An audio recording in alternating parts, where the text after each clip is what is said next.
Jason, that was a warm welcome. Good morning. Thanks. It is good to see you. Thanks for joining us. Jason, let's get started.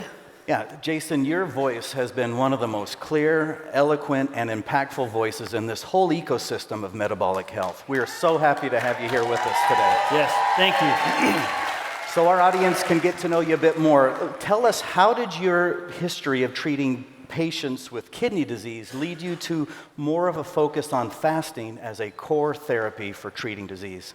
Well, it's an interesting transition because, with kidney disease, the most common cause of kidney disease is diabetes. And so I treated diabetes for years and years in the normal way. I'd give people medications, but it was actually clear that they weren't getting better. So they had the diabetes, but they'd still got the kidney disease. And eventually I realized that I was looking at it all wrong. If you have diabetes, which is causing kidney disease, you got to get rid of the diabetes, which of course everybody said was impossible at the time. But I thought, well, that's really stupid, because of course it's possible. Mm-hmm. Everybody knows it. Like, it was just that if you lose weight, your diabetes gets better. Yeah. So the problem was the weight loss, not the diabetes, but everybody was insisting it was impossible. That's where I got very, very, very interested in the question of weight loss, because then you could reverse diabetes, which means you wouldn't get the kidney disease, and I wouldn't have to treat them, right, and see them do poorly. So that's where I got into it, and then I started thinking about calories in, calories out sort of thing, as all doctors are trained to do. And then I realized how stupid that really was, because it just made no sense at all from a physiologic standpoint. Like, your body can either, when you take a calorie, you can store it or you can burn it. It's very different what happens with it. And how does your body determine that? Well, it really comes down to the hormones. If you tell your body to store that calorie, it will store that calorie. If you tell it not to store the calorie, it won't, and then it's available to burn. So that's the whole point, and that led me to talk about, really think very, very hard about insulin, because I think the way that most doctors and the way I had been trained was all wrong. So then I thought, well, how are you going to lower insulin, right? Because if insulin is too high, how are you going to lower it? And that's where I thought about fasting as really the most efficient way to lower it. Yes, it's difficult, but on the other hand, people used to say to me, well, fasting, well, can you do it? Will people do it? I'm like, I'm not here to tell people what they can and can't do. I'm here to tell them what they need to do to get healthy. Yeah.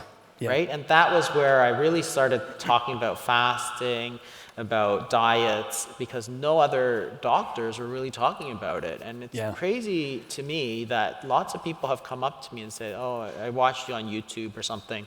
I read your book and I reversed my diabetes. And I always think, that's great. Why didn't your doctor do that, right? Why did you have to do this despite? Yeah, fantastic. Yeah. Jason, well, that does make you an uncommon physician, because you're the kind of guy who basically says, I don't want to see you in my office. And that's not good for business. But you've touched on this next point a bit, and this is, of course, where you and I, as much as Paul and I look like brothers, ideologically, you and I are brothers when it comes to insulin. You've emphasized, as you've noted, that lowering insulin is really the key to reversing metabolic disease and lowering metabolic disease risk.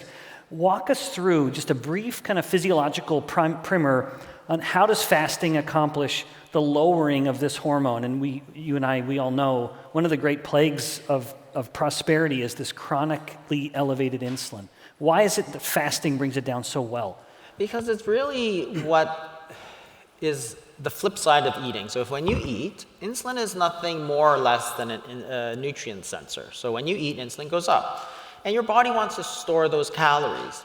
That's what it's supposed to do, right? Because if you don't store the calories, then you're going to die in your sleep like every single night, because you have no energy, right? So your energy needs are continuous, but your energy intake is intermittent. Yep. So therefore, you have to have a way to store that, right? Okay, no big deal. So if you eat, insulin goes up and you store calories. And you can store it as sugar or you can store it as fat. It's when you don't eat that your insulin goes down, and that tells your body to release that energy, right? And if you keep your insulin too high through various ways, like eating a lot of refined carbohydrates, eating constantly, what's going to happen is you're going to tell the body, because your insulin is high, you tell the body to store more calories as sugar or fat. Sugar is diabetes. If you store too much fat, that's obesity. So therefore, you just got to go the other way. It's a balance between, eating and fasting. So if you want to lose weight, then let your body drop its insulin. Use the energy. Use the energy that has been stored, because that's what body fat is. It's a store of calories. So let your body use it. That's literally why you have it. So there's nothing unhealthy about it, right? When I started talking about it, I got a lot of, hate mail. Oh, yeah. About, I remember. about fasting. And it was like, okay, but this is natural. It's been done for thousands of years, and it's a natural process to allow your body to use the fat that it has stored. Mm-hmm.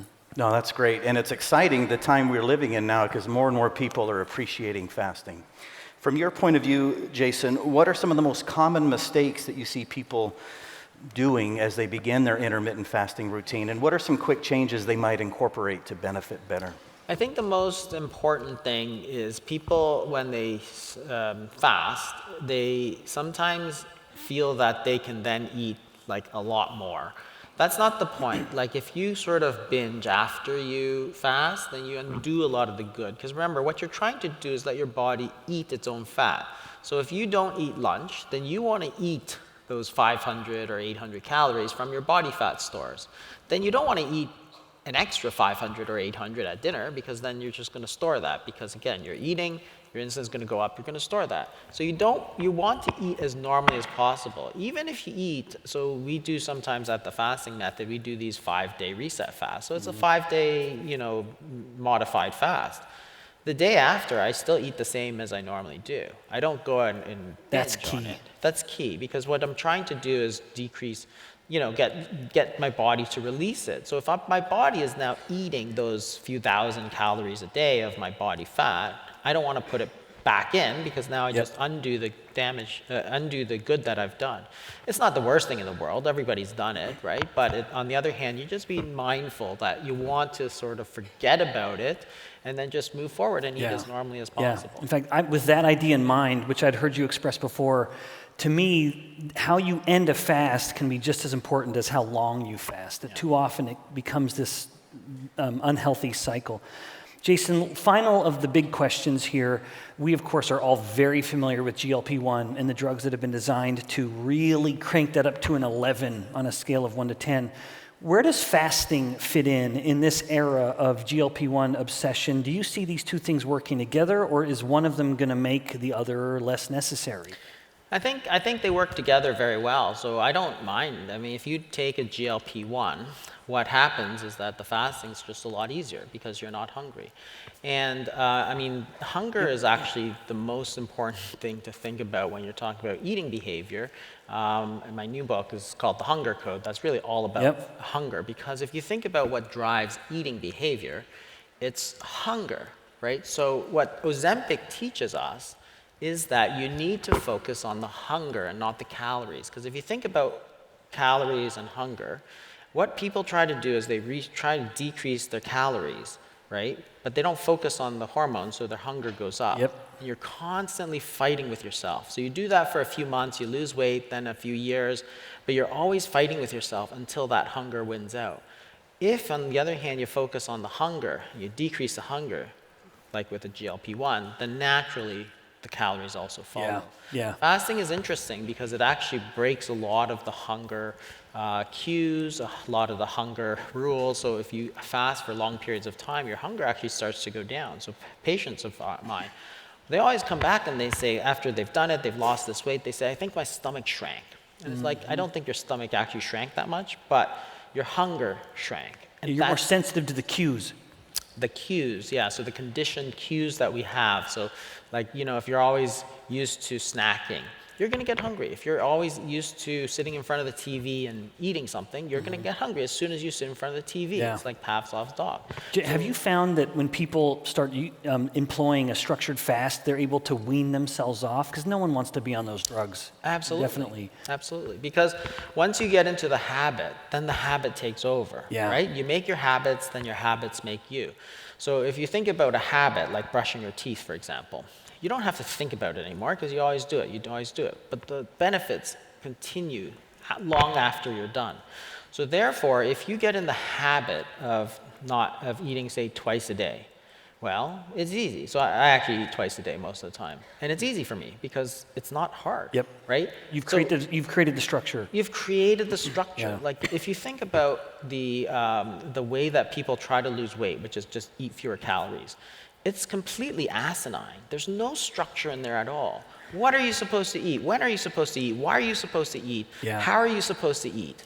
Right? If you create that structure and say, look, I'm going to eat, between this and this hour, I'm only going to be eating these foods. I'm only going to be eating at a table. I'm only going to eat with people that I know are healthy. I'm not going to eat with, my college buddies who are eating like junk, right?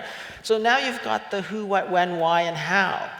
That's a structure. Yep. Not eat 500 fewer calories. Have ice cream for dinner if you want. That's stupid, right? But that's the advice that everybody gives you. Yeah. And it's terrible advice. Terrible. Yep, Jason, thanks. Fantastic. Well, let's turn up the temperature and wrap up with some rapid-fire questions. Okay, thank you. Thank you. Okay, so best food to end a fast with? I usually do vegetables just because it's bulky. It tends to fill me up, right? So if you fill up the stomach. And, honestly, the best thing about fasting is that when you eat something afterwards, it's like the best thing you ever ate. Like, it'll be steamed broccoli, but it's like, whoa, this is so good. That's good.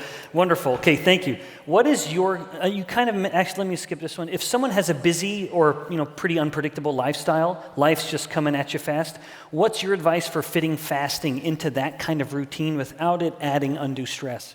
I think it's really to get rid of all the associations, because really fasting gives you back time because you don't have to worry about it. But what happens is that when you're traveling or whatever, everybody's like, oh, you should eat here, eat here, eat here. And you try and do it all the time. So you just want to make sure that you're not putting food in where, you're really traveling, or really reading, or really doing computer work, right? Or, whatever it is. Everybody tries to add food to it. But really, you should try and get rid of that and then stick to the fast. And that's part of that structure. You have to structure your eating day. Yeah, wonderful. Jason, thank you. Please join me in thanking Jason Fung.